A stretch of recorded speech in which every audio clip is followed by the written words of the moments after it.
to the DTI YouTube channel. Today I have a friend with me. Yeah, this is my little dog. His name is Tio. And say hi to the people, Tio. Yeah, he's kind of shy in front of people, but the reason why I have Tio with me here today is because I'm using him as an illustration. Yes, I'm using my dog in my video, okay? The illustration I want to use is this coloring. Tio is, I have two rat terriers. I can't show Kip because he's actually 3 colors, but Tio's only 2 colors.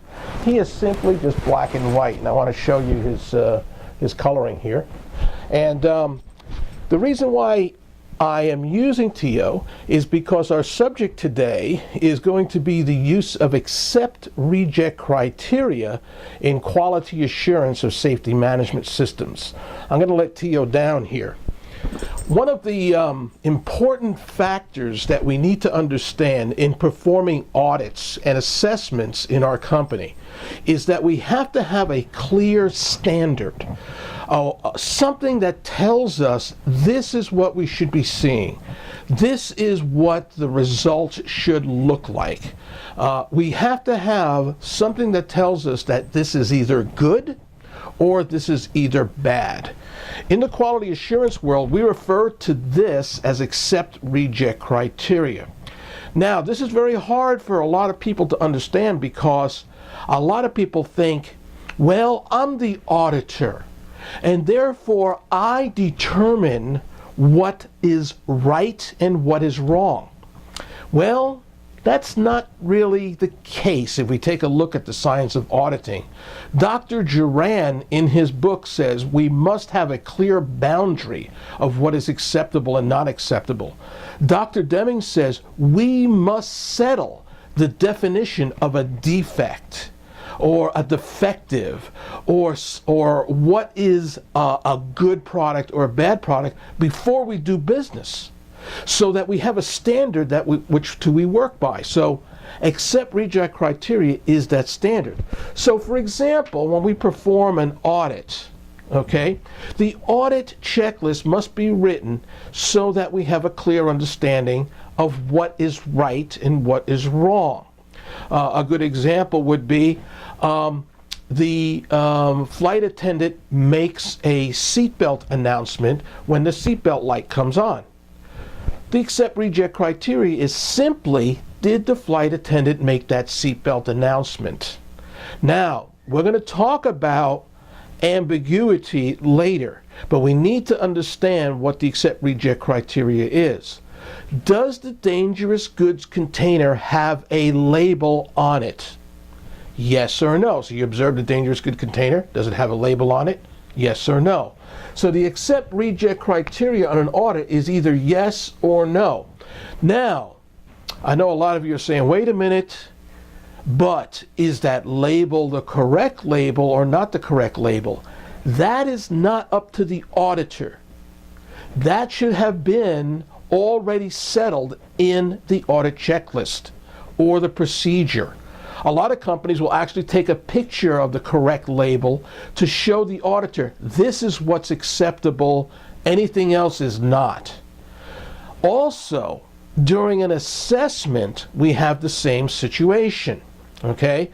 During an assessment, we need to have accept reject criteria, all right? So in an assessment, you may have something like, there is a procedure to control document revisions. Now, the assessor simply asks, do you have a procedure? The company produces a procedure, and the answer is yes. Now, whether that procedure is good or bad is not the job of the auditor. The good or bad procedure should have been determined by the Quality Assurance Department when the procedure was made. If the procedure was made with the profound knowledge of the people that are actually doing the process, then the procedure should be deemed acceptable and people should be following that procedure. The auditor does not make the determination whether the procedure is good or bad because they don't have the profound knowledge, and it's up to the company to determine what is the standard for that particular procedure. Now, this is important because A lot of times auditors like to inject their own opinion in some of the procedures. Okay, so what happens is sometimes we have what we call ambiguity, especially in government regulations. Do you know that government regulations are purposely written ambiguous because the regulator could be looking at a number of different applications for that particular regulation? So then who takes the ambiguity out? We have to take the ambiguity out. Is it the regulator? Well, no, because the regulator wrote the regulation purposely to be ambiguous. So he's writing the regulation to the industry.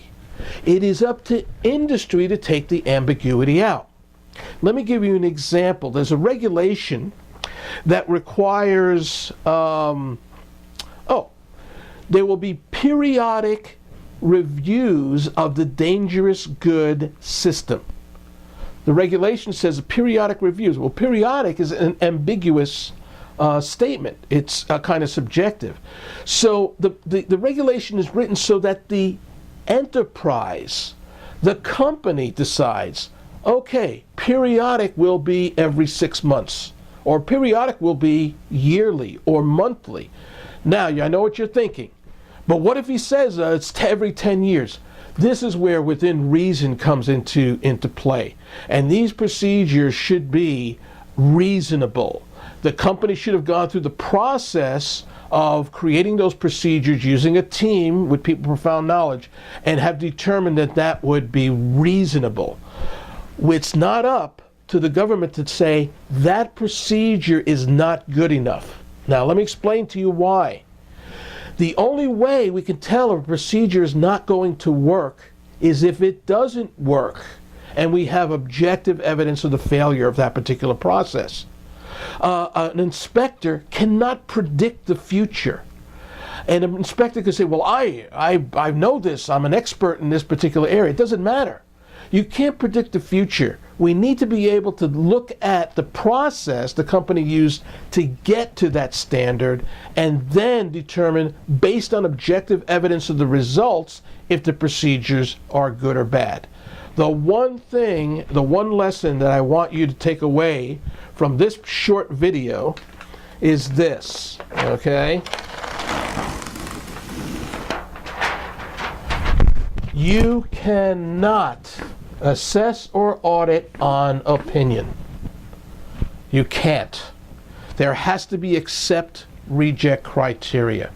Now, the only way opinion can come into play is if there is a dispute that must be brought to the original writer of the regulation.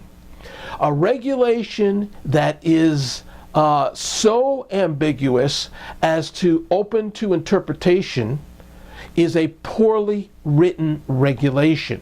If they needed to have something that's very important in that regulation, should have been put there. Based on that, we're going to say that regulations are written ambiguous so that the certificate holders take out the ambiguity. But the inspectors cannot voice their opinion. All right, why? Because they didn't go through the process of creating the procedure. The company did. And if the company followed its procedure process, then that procedure was deemed good by a team of people with profound knowledge of that particular process. So an inspector can guess that it won't work, but they cannot penalize the company based on their opinion.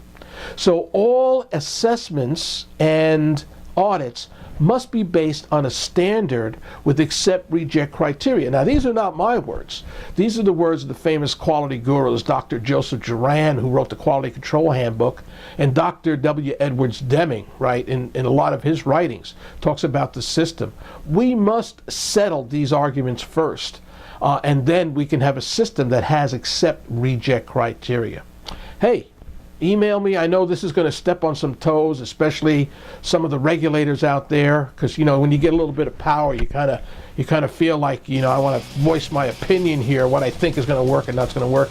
Well, let the enterprises function, And until you have objective evidence that they are failing, then we have to simply say, all right, we're going to let you go, and let's see how this procedure progresses and see if there's any problems. All right, and we might have to go back into our RCA and our SMS system to go ahead and re-risk it and re-analyze it. But let's just let it go. So, accept reject criteria. It's good for assessments, it's good for SMS, it's good for QA, and it's good for my little dog, Tio. All right, you have a good day, and happy auditing.